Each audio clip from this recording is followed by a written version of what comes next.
حضرت بہلول دانا رحمۃ اللہ علیہ تشریف فرما تھے۔ ایک تاجر آیا، بڑے احترام سے عرض کرنے لگا، حضور کون سی تجارت کروں جو نفع مند ہو؟ فرمایا سیاہ کپڑا لے لو۔ اس تاجر نے سیاہ کپڑا خرید لیا۔ کچھ دنوں کے بعد اس شہر کا نامی گرامی آدمی فوت ہو گیا۔ اہل شہر کو سیاہ کپڑے کی سخت ضرورت پڑ گئی۔ اس نے منہ مانگی قیمت پر فروخت کیا اور مالدار ہو گیا۔ کچھ عرصے کے بعد وہی تاجر گھوڑے پر سوار کہیں جا رہا تھا کہ حضرت بہلول دانا پر نظر پڑی۔ تکبر سے کہنے لگا، اوے دیوانے، اب کی بار کیا خریدوں؟ آپ نے فرمایا تربوز لے لو۔ اس نے دستیاب سارے تربوز لے لیے، کوئی سوداگر نہ ملا۔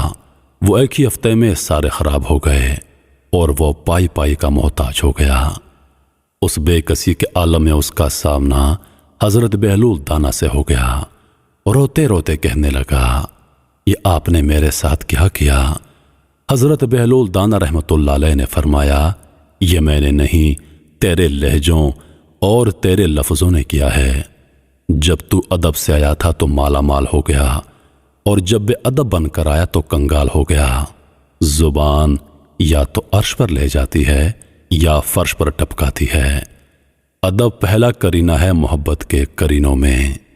با ادب با مراد، بے ادب بے مراد۔